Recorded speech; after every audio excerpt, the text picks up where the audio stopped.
Hello everyone, this is Myths and Magic, and welcome back to part 6 of the D&D Story series in Campaign 1.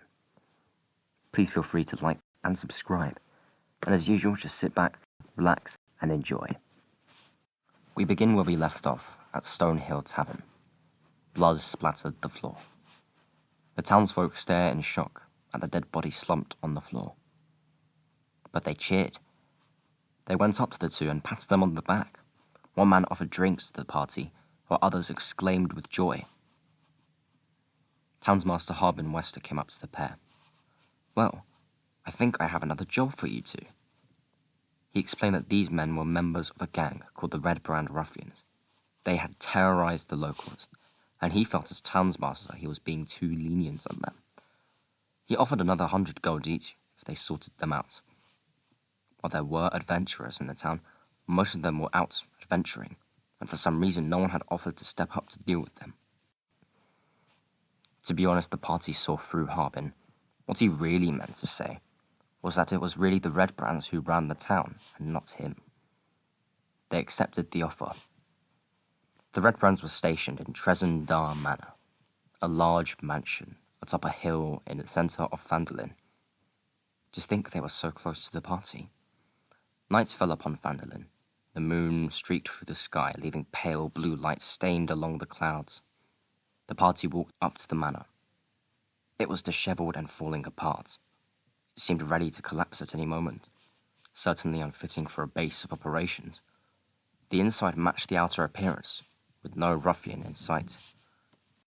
It seemed someone had lived in here, maybe someone rich, but it was strange that this was the only mansion or big house that really was in Phandelver.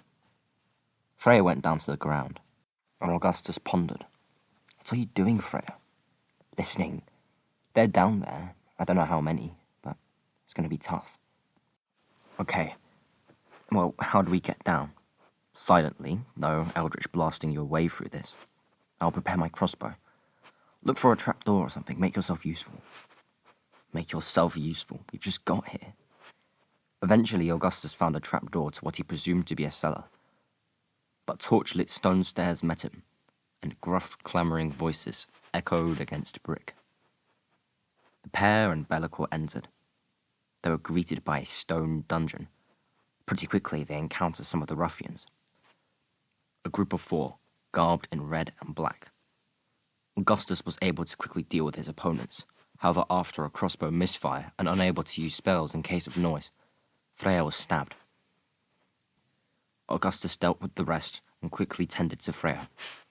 He was bleeding and bad, but thankfully the wound hadn't pierced anywhere vital, and it wasn't too deep. Using divine magic, a yellow glow flowed through the stab wound as the flesh warped and healed. The party hid the bodies behind a stairwell and continued to trek on. They stumbled across some captors chained to the wall, who were there because they owed the Red Brands some protection money. Freya and Augustus freed them. All that they needed to do was make their way further into the large, sprawling dungeon. "Augustus, I have an idea." "What?" Freya waved his hand.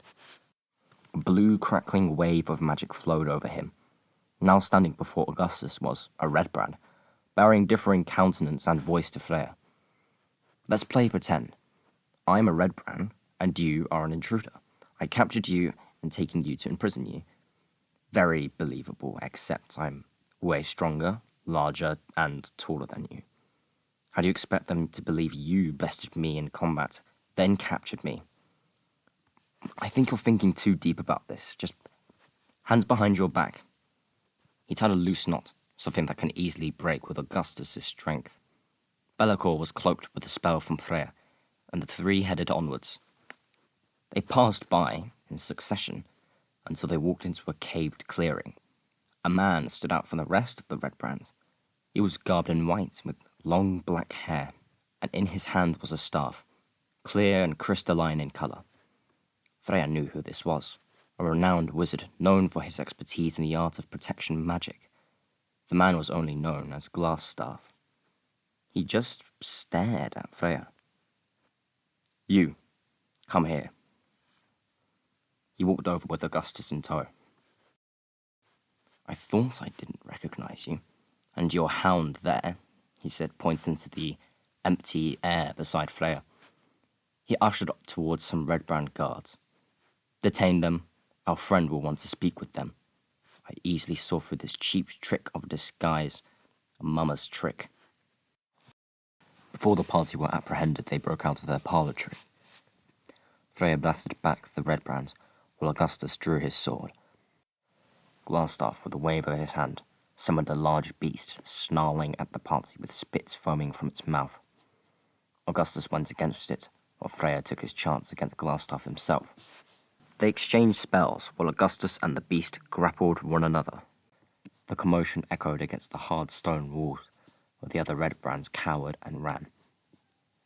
Freya prepared a large blast of fire to burn Glassstaff to a crisp and fired, a glancing blow that singed some of the clothes down to his skin and knocking him over.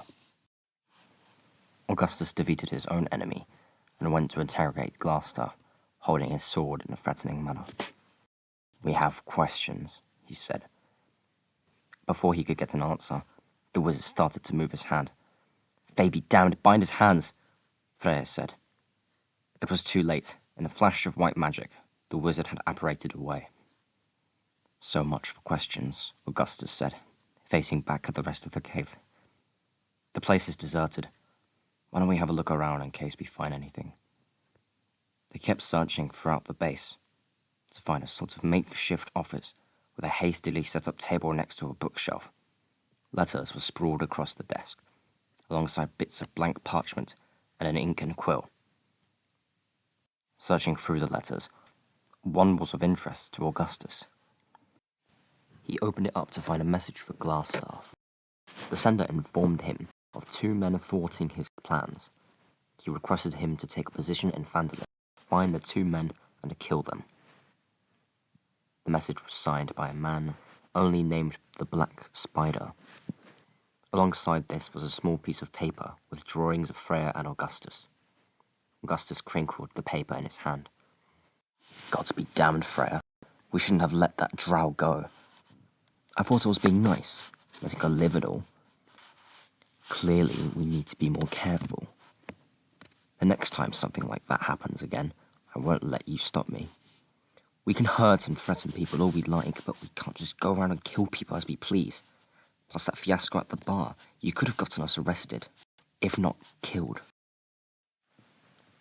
They headed back to the inn and talked over plans for what to do next. They were in neck deep now, and there was no turning back. They decided they would trace everything back to the source of their problems, the first dwarf brother they encountered, Gundren Rockseeker. Thank you so much for watching. I really hope you enjoyed the video. As usual, please like and subscribe, and I'll see you in the next video.